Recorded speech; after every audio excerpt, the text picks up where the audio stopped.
आज हमारा टॉपिक है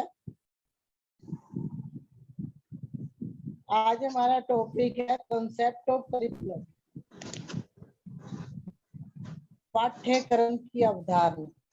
पाठ्यक्रम क्या है, इसके बारे में हम इसका कंसेप्चुअल फ्रेमवर्क ऑफ करिकुलम, पाठ्यक्रम की अवधारणात्मक संरचना क्यों की जाती है, इसका फ्रेमवर्क करने की आवश्यकता क्यों पड़ी और इससे बच्चों का क्या फायदा होता है और एक सिस्टेमैटिक स्टडी का क्या फायदा होता है।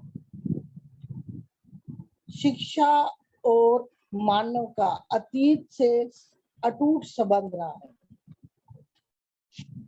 शिक्षा को जीवन पर्यंत चलने वाली प्रक्रिया माना गया है, अर्थात education is a long process, life long process, यानी कि शिक्षा जो है जीवन पर्यंत चलने वाली प्रक्रिया है, क्योंकि इसके द्वारा व्यक्ति के व्यवहार में निरंतर परिवर्तन होता है।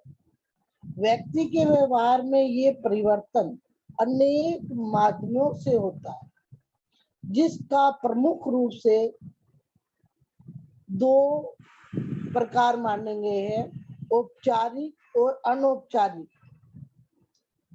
औपचारिक रूप के अंतर्गत जो माध्यम आता है उसका नियोजन कुछ निश्चित उद्देश्यों की पूर्ति के लिए व्यवस्थित ढंग से संस्थाओं में किया जाता है और उस संस्थाओं को सबसे पहले विद्यालय का नाम आता है। किंतु व्यक्ति के व्यवहार में परिवर्तन की प्रक्रिया विद्यालय एवं विद्यालय जीवन से ही पूर्ण नहीं होता, अपितु ये विद्यालय के बाहर और जीवन भर चलती रहती है।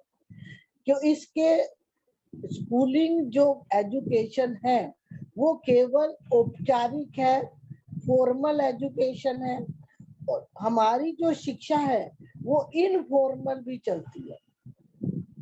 इनफॉर्मल जो कि हम कक्षा के बाहर भी कुछ सीखते हैं और उससे भी हमारे उद्देश्य पूर्ण होते हैं। इसके लिए पाठ्यक्रम का निर्माण किया गया जो कि औपचारिक माध्यम है। औपचारिक माध्यम में पाठ्यक्रम का अर्थ, परिभाषा एवं विकास के रूप में समझना बड़ा आवश्यक है। पाठ्यक्रम का अर्थ पाठ्यक्रम शिक्षा के लक्ष्यों की प्राप्ति में योगदान देता है। पाठ्यक्रम राज्य सरकार द्वारा निर्मित विभिन्न शैक्षिक बोर्ड द्वारा तय किया जाता है और कई यूनिवर्सिटीज के द्वारा इसका निर्माण किया जाता है। प्रत्येक विद्यालय का ये दायित्व है कि वह उस पाठ्यक्रम को विधिवत रूप से संचालित करे। पाठ्यक्रम के अभाव में ना तो शिक्षक यानी कि टीचर उचित रूप से शिक्षा दे सकता है और ना ही विद्यार्थी उचित रूप से शिक्षा ग्रहण कर सकते हैं। अतः पालकों को शिक्षा प्रदान करने के लिए पाठ्यक्रम का अत्यधिक महत्व है। NCTE नेशनल एजुकेशन पॉलिसी जो बनाई गई थी 2005 में, कई एक्सपीरियंस लोगों को उनके अनुभवों के द्वारा बच्चों के सामाजिक, आर्थिक, राजनीतिक, धार्मिक, शैक्षिक शिक्षा को परिपूर्ण करने के लिए पाठ्यक्रम का निर्माण किया गया। पाठ्यक्रम का जो इंग्लिश शब्द है वो करिकुलम, ये करिकुलम शब्द यूनानी लैटिन भाषा से लिया गया है, जिसका अर्थ है दौड़ का मैदान, यानी लैटिन वर्ड करी which means run and run a way, दौड़ का मैदान। अतः शिक्षा के क्षेत्र में पाठ्यक्रम वह दौड़ का मैदान है जिसमें विद्यार्थी अपने निश्चित लक्ष्य तक पहुंचने का प्रयास करता है। It is runway course which runs to reach a goal, अर्थात पाठ्यक्रम वह मार्ग है जिसके अनुसार चलकर विद्यार्थी शिक्षा के लक्ष्य को प्राप्त करने में सफल होता है। पाठ्यक्रम का जो नैरो मीनिंग है, संकुचित अर्थ है, वो है कोर्स ऑफ स्टडी, अध्ययन का कोर्स।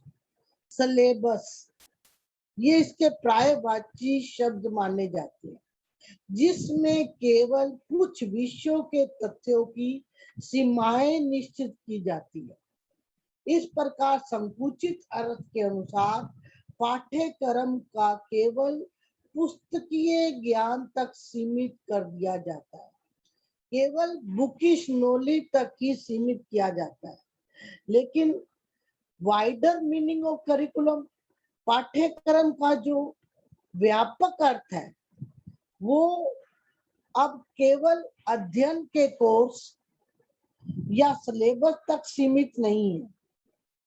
अब पाठ्यक्रम के अंतर्गत उन समस्त अनुभवों का भी समावेश होता है जो विद्यार्थी अपने व्यक्तित्व के सर्वांगीण विकास हेतु प्राप्त होते हैं। अतः व्यापक अर्थ के अनुसार पाठ्यक्रम का तात्पर्य विद्यार्थियों के लिए आयोजित उन सभी अनुभवों तथा क्रियाओं से है जो समाज के सर्वांगीण विकास में सहायक।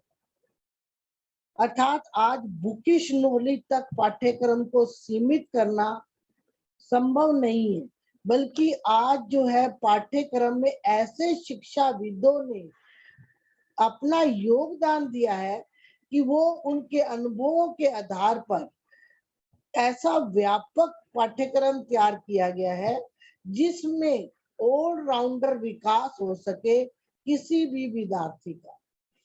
पाठ्यक्रम वह है जो विद्यार्थियों को पढ़ाया जाता है, ये सीखने एवं शांतिपूर्ण पढ़ने में से अधिक है। इसमें उद्योग, व्यवसाय, ज्ञान उपार्जन, अभ्यास तथा क्रिया सम्मिलित की जाती है। The curriculum is that which the pupil is taught involves more than the act of learning and quiet study. It involves occupied production, achievement, exercise and activity. अर्थात पाठ्यक्रम वह है जो विद्यार्थियों को पढ़ाया जाता है, ये सीखने एवं शांतिपूर्ण पढ़ने में अधिक है। इसमें उद्योग, व्यवसाय, ज्ञान उपार्जन, अभ्यास तथा क्रिया सम्मिलित है। पाठ्यक्रम जो है ये टूल है टीचर के हाथ में। टीचर एक आर्टिस्ट होता है, उसके हाथ में पाठ्यक्रम टूल का कार्यक्रम करता है। यानी कि टीचर जो है एक कलाकार है और कलाकार के हाथ में टूल होता है, तो वह उसके को उद्देश्य जो विद्यार्थी के उद्देश्य के अनुसार अपनी कलाकृति से उसको चित्रित करता है। अर्थात टीचर के हाथ में पाठ्यक्रम रूपी टूल जो है, पाठ्यक्रम रूपी हथियार जो साधन जो है, वो किसी भी उद्देश्य को पूर्ण करने में अपना पूरा योगदान देता है। पाठ्यक्रम बालकों के समायोजन की प्रक्रिया का प्रमुख साधन है। इसमें बालक दैनिक जीवन के कार्यों के वातावरण के साथ समायोजन करता है। पाठ्यक्रम जो है वो एक सुव्यवस्थित रूप है, कंटेंट ऑफ स्टडी है, यानी कि वो पाठ्य वस्तु को व्यवस्थित रूप से प्रदान करता है, जिसका निर्माण बालकों की आवश्यकताओं की पूर्ति के लिए किया जाता है। पाठ्यक्रम सीखने वाले या बालक के वे सभी अनुभव निहित है जिन्हें वह विद्यालय या इसके बाहर प्राप्त करती है। इससे उसका मानसिक, शारीरिक, संवेगात्मक, सामाजिक, आध्यात्मिक एवं नैतिक रूप से विकसित होने में सहायता देता है। Curriculum includes all the learner experiences in of outside school that are included in a programs which has been desired to help him to develop mentality। यानी कि ये बच्चों के mentally, physically, emotionally, socially, spiritually और moral रूप से उसे विकसित करने में सहायता प्रदान करता है। ऐसा पाठ्यक्रम का निर्माण किया जाता है। सीखने का विषय या पाठ्यक्रम पदार्थों, विचारों और सिद्धांतों का चित्रण। Subject matter of learning of curriculum is identical with all the objects, ideas and principles which enter as resources or obstacles into the continuous intentional pursuit of a course of action.